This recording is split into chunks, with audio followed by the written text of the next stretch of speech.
Welcome to Karma Chronicles. Please like the video and subscribe. Let's begin. I hadn't seen my father in years.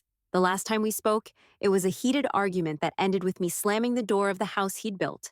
I'd grown tired of pretending his neglect didn't hurt, tired of being the invisible daughter while my brothers were the ones he praised, the ones who mattered. So when the hospital called to tell me he'd had a stroke, my gut twisted. They wanted me to come, to help. I was the only one he had left. Funny how life works, right? I agreed to visit, reluctantly of course, and brought Jasper with me. He was my partner, my guard dog, and he'd been with me long enough to know when something was off. I needed him now, for safety, for comfort, for anything to make this feel even remotely like a manageable situation. The drive was long. I'd almost forgotten how much I hated this town, how much I hated the house. It looked the same as when I left, like nothing had ever changed. My father's world had stood still, while mine had moved on without him. I walked in, already feeling the weight of old memories pressed down on me. There he was, in a wheelchair, a frail version of the man who used to loom over me like a shadow. His eyes flickered to Jasper, but he didn't say a word. The room was too quiet, thick with unspoken history. "Hey," I said, not sure if I was greeting him or the silence that had filled the space between us. "Hey," he muttered back, voice dry, emotionless. "Glad you came." Jasper stayed close, his ears perked. I could feel the tension in the room. He could too. For the first few days, I helped with his physical therapy. It wasn't the first time I'd dealt with someone in a state of decline, but it was the first time I'd done it for him. His attempts to talk felt forced, mostly about my brothers. One was a lawyer, the other a big-shot corporate guy. They'd been successful, always the successful ones. He barely acknowledged what I did, as usual.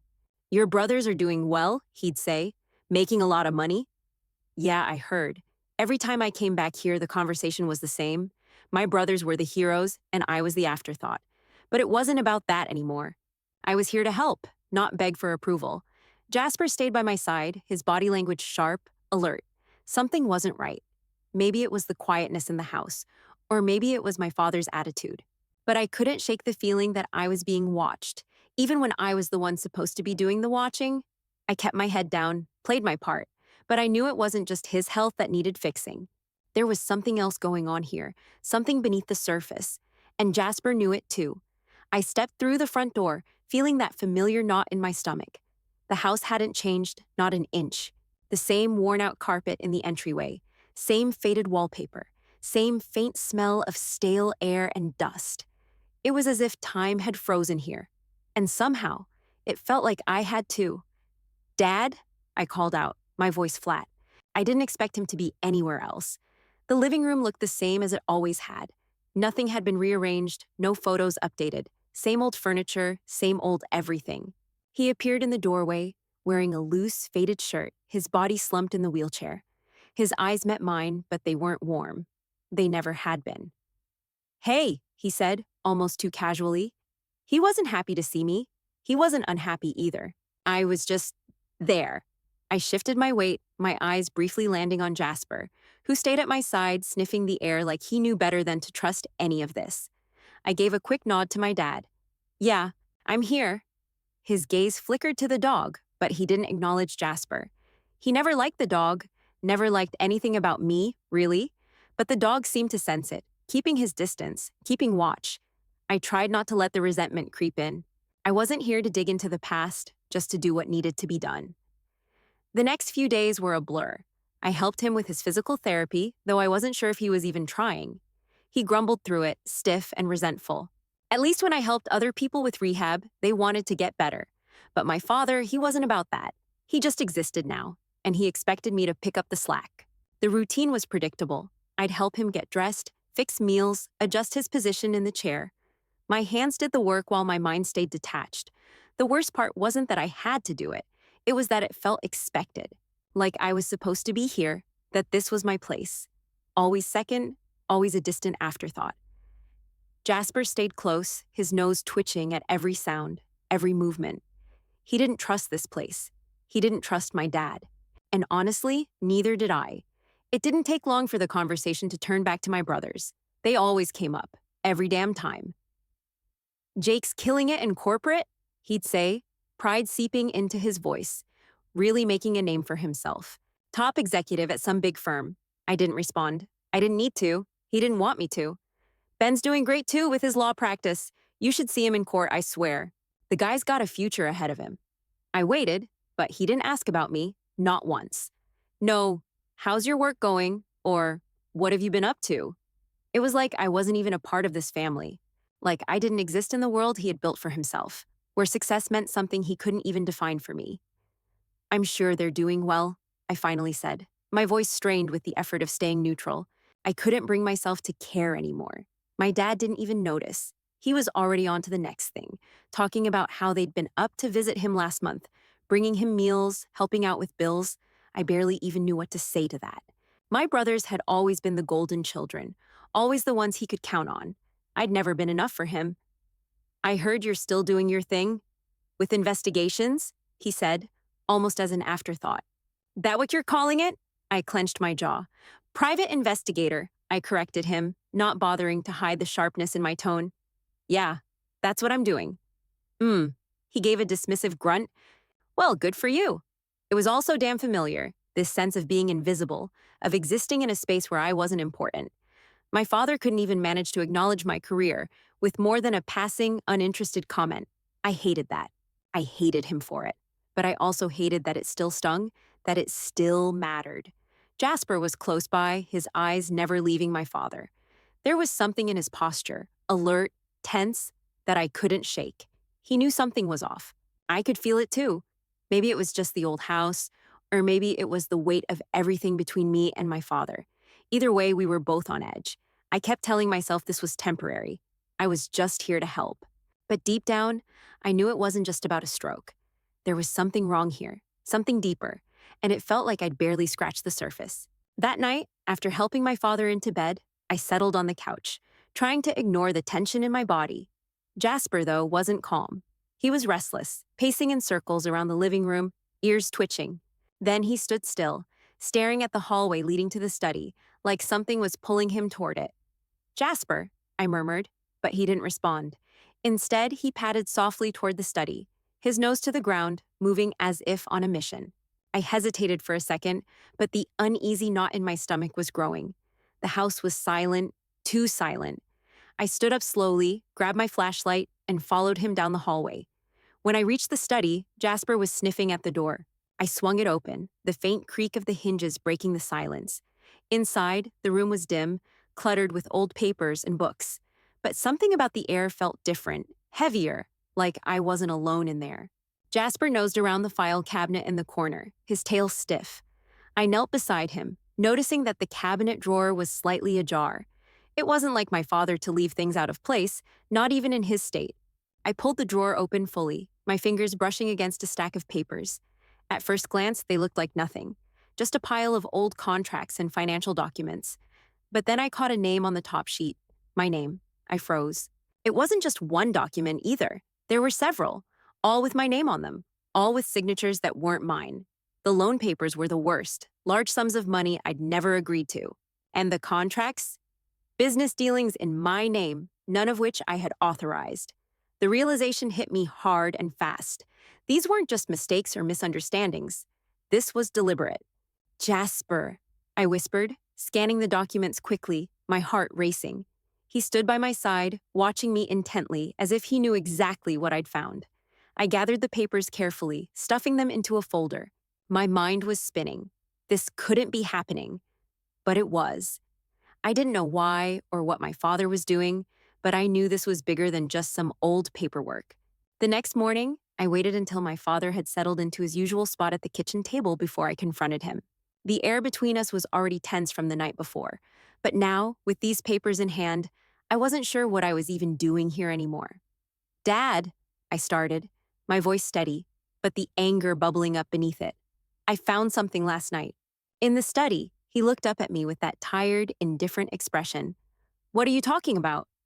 I dropped the folder on the table in front of him. His eyes flickered to it for just a second, then back to me. Business contracts in my name, I said, my voice flat.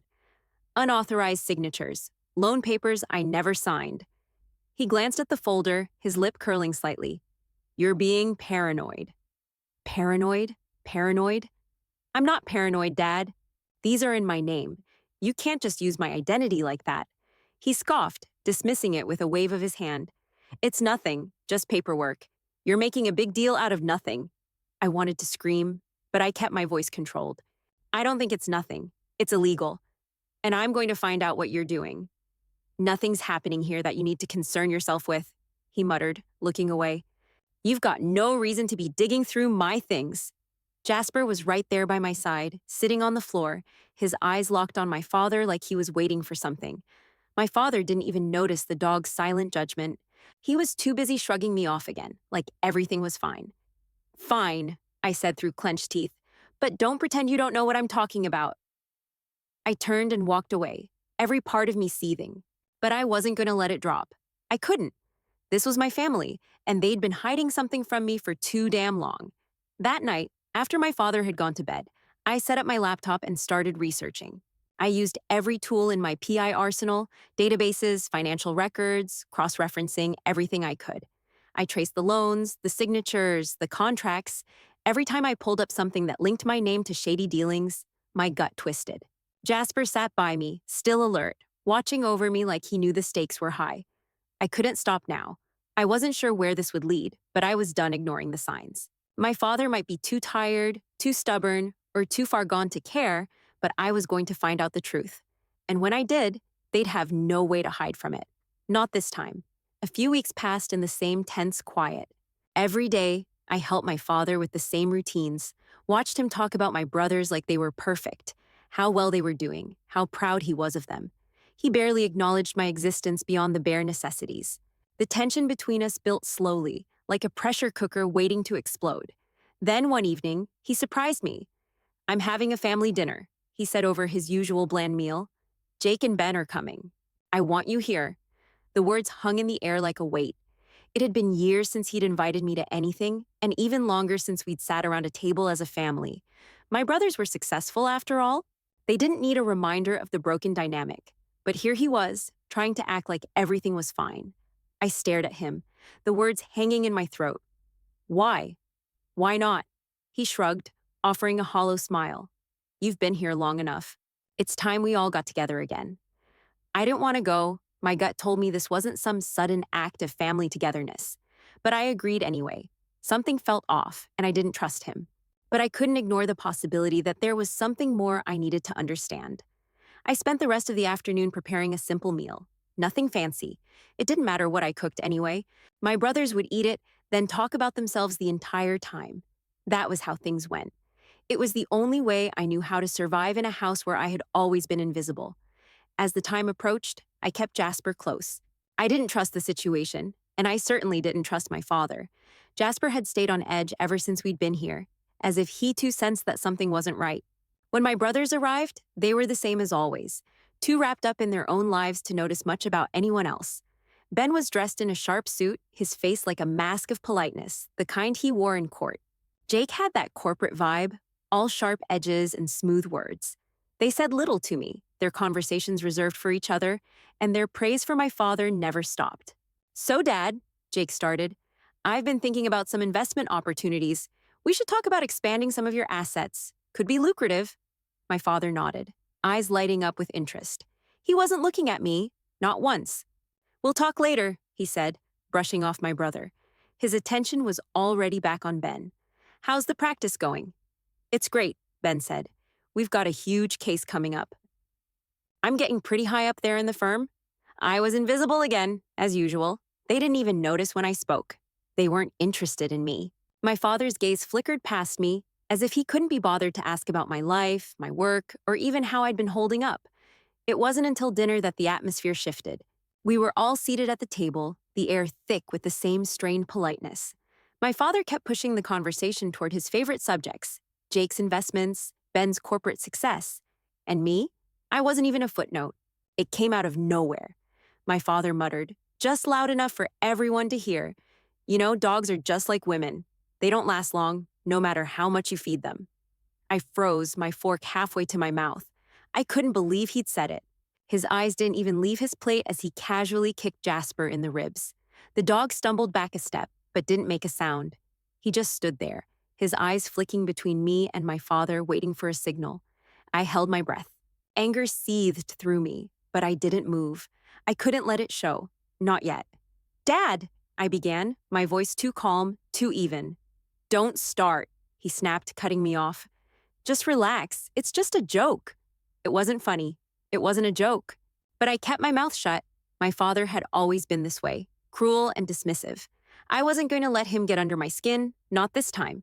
Instead, I gave Jasper a subtle nod. Without hesitation, he turned and padded silently out of the room, heading toward the study. I stayed seated, focusing on my meal, even though the anger inside me was burning hotter now. My father's dismissive tone, the casual cruelty, it all just stung.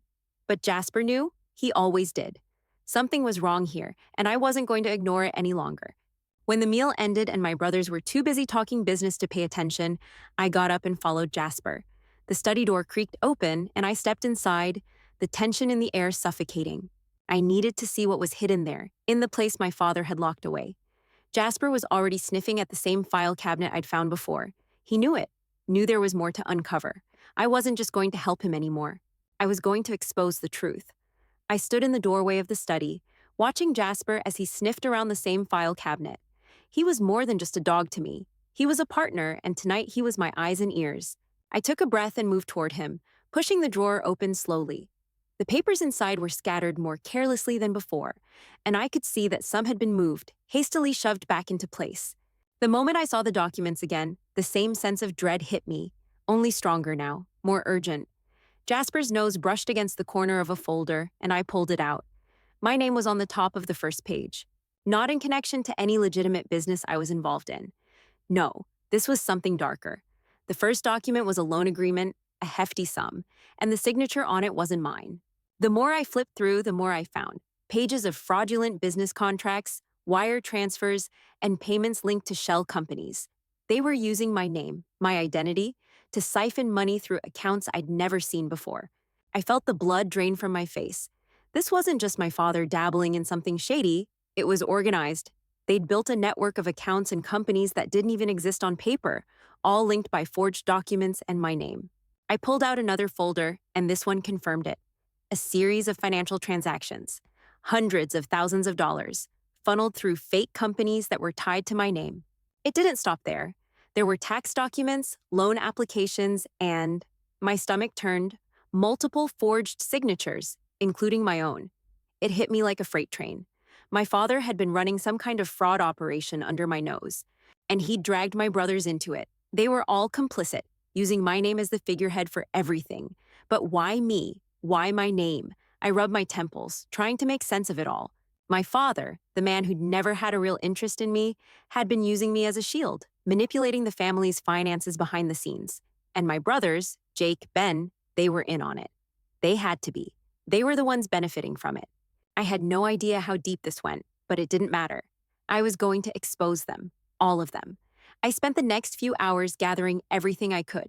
Files, documents, contracts, anything that tied them together. My mind raced as I ran cross-checks through my PI resources, pulling up records, tracing money transfers, and looking into shell companies. Each click of the keyboard confirmed what I already knew. This wasn't just a few bad decisions. This was a well-oiled operation, built from the ground up, and they'd been using me as their tool without my knowledge. Jasper stayed by my side the entire time, his presence a constant reminder that I wasn't in this alone. He wasn't just a guard dog. He was part of my plan now. I had to make sure everything I uncovered was documented, and there was no way I was doing it alone. The next day, I set up a small camera in his vest. I'd done this before, rigging him with a hidden recorder for clients who wanted to catch people in the act. But now, I was using it for something else. I needed footage, proof of the illegal meetings, the transactions, the manipulations. I wasn't going to just accuse them. I was going to expose everything with evidence. No one would be able to turn it around on me this time. Jasper didn't question me. He'd done his part before. This was just another mission. He walked with me through the house, always keeping close, always alert. We had a plan now. I wasn't going to confront them head on, not yet. But every time they met or made a transaction, I'd be there, watching, recording, collecting every last piece of evidence until I had enough to bring them down. And I would. I had the upper hand now. They didn't know it yet, but this time, I was in control. and it was only a matter of time before I exposed the truth. I couldn't do this alone. Not anymore. There were too many moving pieces, too many risks, and if I made one wrong move, everything could fall apart. I grabbed my phone and dialed the number I knew by heart. "Riley," I said when he picked up. "It's been a while?" "Hell, it has," he replied, his voice rough but familiar. "How have you been, Emily?" I hesitated for a second, then decided to cut the small talk. "I need your help." Riley was a guy I'd worked with during my PI days. Sharp, focused, and now he worked in financial crimes at the local task force. If there was anyone who could guide me through the legal maze I was about to dive into, it was him. "Talk to me," he said, his voice suddenly serious. "I'm building a case," I told him, voice low. "My father and brothers are involved in some kind of large-scale financial fraud, and I need to make sure I do this right. I can't go to law enforcement yet. I need to gather proof that's untraceable. No paper trail, no mistakes." Riley's silence on the other end was long enough to make me question if I'd said too much too fast, but then he spoke. "You're serious?" "I'm deadly serious." "All right, I'll help you. But I can't be seen or heard in this, you get me? Everything you do needs to be clean. You know how to gather evidence, so just make sure you don't slip up." "I've got it," I replied quickly. "I just need advice on how to make sure the case stays airtight. No way they can trace it back to me. I need them to go down, but I need to make sure they can't turn it on me." He paused. "The key is keeping everything remote. Avoid leaving anything that can be tied back to you. If you're using electronic communications, make sure you use encrypted channels and don't put anything in writing that can be used against you. And remember, if you're tracking money, the less you interact with it, the better." "Got it," I said, my mind already processing the steps I'd need to take. "Last thing," Riley added, his voice a little more urgent now. "Be careful. These guys aren't stupid. They'll know if someone's sniffing around." I didn't need him to remind me. I already knew what I was up against. After hanging up, I spent the rest of the day setting up Jasper's vest with a small, discreet camera. The technology was old school for my standards, but it was reliable, and I couldn't afford any mistakes. Jasper didn't flinch as I adjusted the straps, sliding the camera into place. He had a job to do, and he never asked questions. He just did it. Over the next few days, I watched my father and brothers closely, keeping to the shadows, making sure no one suspected anything. Jasper was by my side, moving through the house with a quiet, focused purpose. It was easy to pretend like everything was normal, to pretend that nothing had changed. But I wasn't just watching anymore, I was recording. Every meeting, every transaction, every moment that didn't add up. I caught my father in the study one afternoon, hunched over his desk, speaking quietly to Jake on the phone. I couldn't make out the words, but I could tell it was more than just casual conversation. His voice had that low, measured tone, the kind he used when he was making deals. A few hours later, Ben came by with a briefcase. He stayed for an hour, and when he left, there was a faint bulge in his jacket pocket. A stack of cash, maybe? I wasn't sure, but I knew better than to make assumptions without evidence. I needed to see the exchange. The camera was rolling. It captured everything. The secret handshakes, the furtive glances, the whispered words exchanged behind closed doors. Nothing was out of reach. I had them on tape. I was meticulous, collecting every bit of data I could without ever giving myself away. I'd learned how to be patient, how to work in the background without drawing attention. My father and brothers had no idea I was onto them. They were so caught up in their operation that they didn't even notice the little things, the subtle shifts, the moments where they let their guard down. Every time they made a move, I was there. But I didn't confront them. Not yet. I wasn't just going to walk in and accuse them. This had to be clean. They were too dangerous, too well connected. The evidence had to be undeniable. The last thing I needed was to be painted as the crazy daughter trying to destroy the family. And so, I waited, watched, collected, one step at a time. I wasn't going to make the mistake of rushing this. I had everything I needed to tear them apart. The only thing left was the right moment to do it. Jasper stayed close, ever watchful. His silent presence a constant reminder that we were in this together.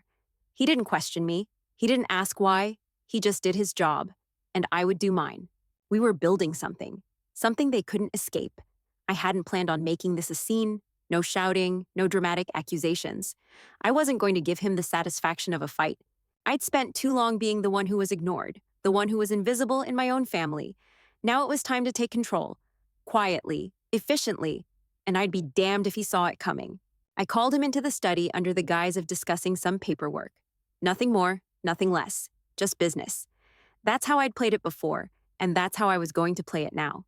When he walked in, his face looked tired, distracted. It was always the same. He'd been running on fumes for years, but this time, I wasn't looking at the frail man in a wheelchair anymore. I was seeing the man behind the mask, the man who'd been using his family to play a game I wasn't part of. He stopped in the doorway, glancing at the desk where I'd left a folder, just enough for him to notice it. His eyes flicked to me, then to the folder. "Sit down," I said, motioning to the chair across from me. He did, his movements slow, methodical. "What's this about?"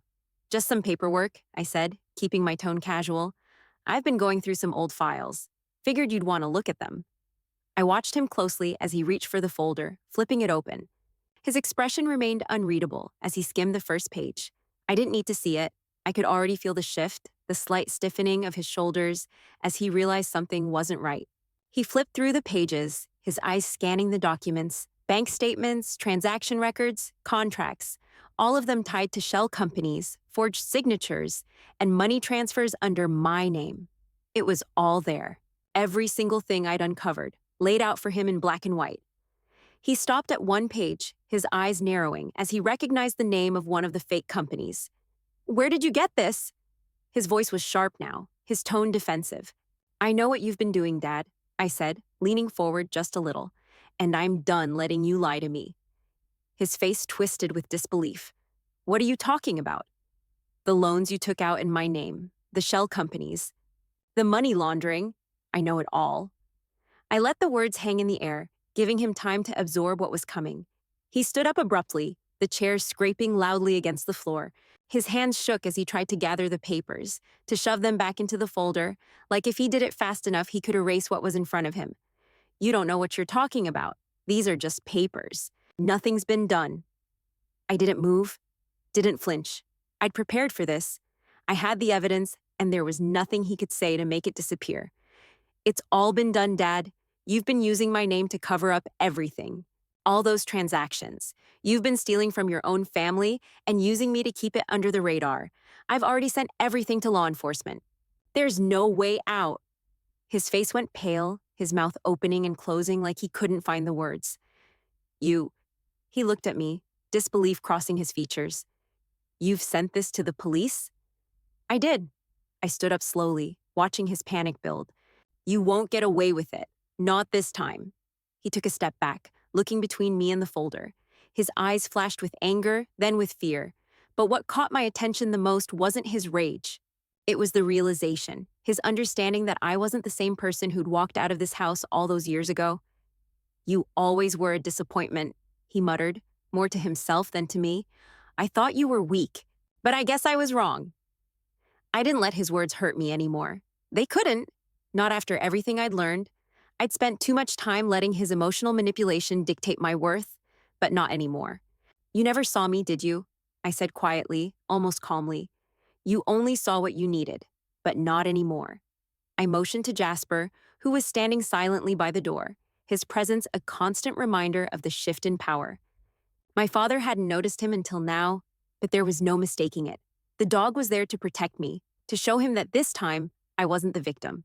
"You don't control me anymore," I said, my voice firm, finally feeling the weight of the truth settle on my shoulders. My father opened his mouth to say something, but the words faltered, dying before they could leave his lips. He couldn't deny it. Not with the evidence staring him down. I stepped around the desk, walking slowly toward the door. "I'm done, Dad. I'm taking control of my life now, and this is over." I didn't wait for his response. I didn't need it. Jasper followed me out, and I left him in the study, surrounded by the lies he'd built his empire on. I had done it. I had exposed him. And for the first time, I didn't feel any guilt, only relief. It was my turn now. The sun barely touched the sky when I heard the knock at the door. I knew it wasn't just a coincidence. The authorities had arrived. I stood in the hallway, watching Jasper at my side, his fur stiff with tension. He knew too. We'd done what we needed to do, but it didn't make the moment any less heavy. I opened the door to two uniformed officers, their faces grim but professional. "Emily Foster?" one of them asked. "That's me," I said, my voice steady despite the rush of adrenaline.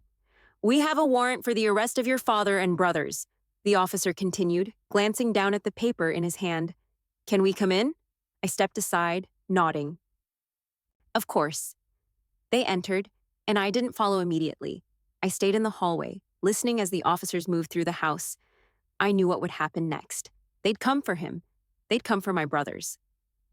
I heard the shuffling of footsteps, the door to my father's room creaking open. For a split second, I wondered if he thought I'd back down. If he thought that, because I was his daughter, I'd hesitate. But I didn't.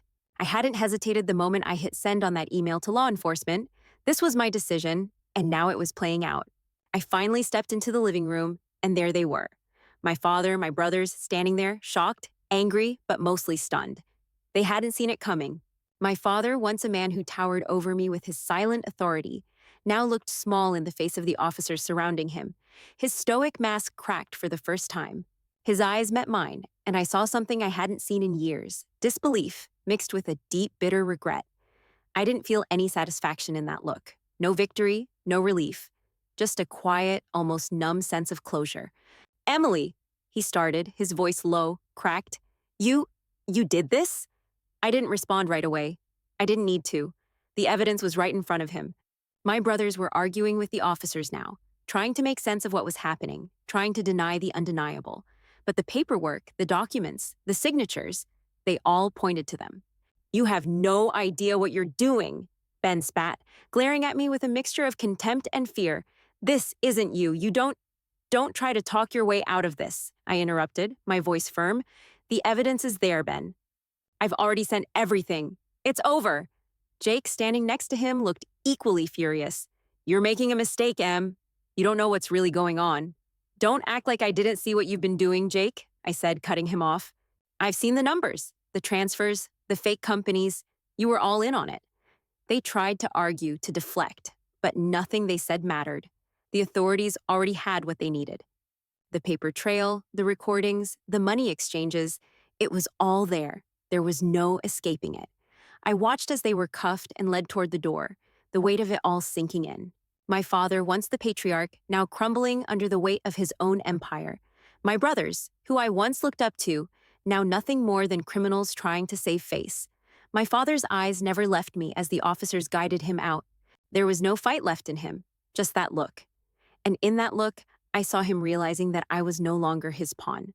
The thought didn't comfort me. It didn't bring me peace. It just made everything real.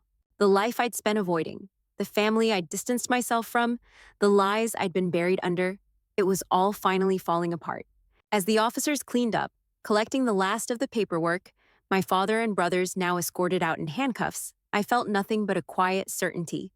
Jasper nudged my hand with his nose, reminding me that he was there. We were done. It was over. I didn't look back as I walked toward the door. I didn't need to. What happened next was out of my hands. I had done what needed to be done, and for the first time in my life, I was free. With Jasper at my side, I stepped out of the house and into the morning light. There was nothing left to tie me to that place, to that family. I was done. The drive out of town felt quieter than I expected. Maybe it was the stillness of the morning, or maybe it was just me finally settling into the reality of everything that had happened. My phone buzzed once, then twice. I ignored it. It didn't matter anymore. I wasn't waiting for apologies. I wasn't looking for closure. My family had fractured, but I wasn't looking back. The past was something I'd left behind when I walked out of that house for the last time. Jasper was curled up in the passenger seat, his head resting on the armrest. He had aged in the time I'd been gone, his once sharp eyes now a little cloudier, his movements slower. But there was still the quiet strength in him, the calm presence that had kept me grounded during all of this. He'd seen it all with me. And now, as I made my way to the next chapter of my life, I knew he'd be with me, every step of the way. The town was fading in the rearview mirror, its familiar streets becoming distant, almost dreamlike. I'd spent too much time here, caught in the pull of a family who never really saw me. Now, there was nothing keeping me. I wasn't angry. I wasn't even disappointed. I was just done. I pulled into a gas station, filling the tank without much thought. The act of moving forward was all that mattered now. My phone buzzed again, this time with a message from an old client offering a new case, an investigation in a city a few states over. It was perfect. A fresh start, a place where no one knew me, where my past didn't have to follow me, where I could just do the work, let my instincts guide me like they always had. I slid the phone back into my pocket, making my way back to the car. As I drove on, I couldn't help but smile at the thought of starting over. It wasn't about running away, it was about rebuilding.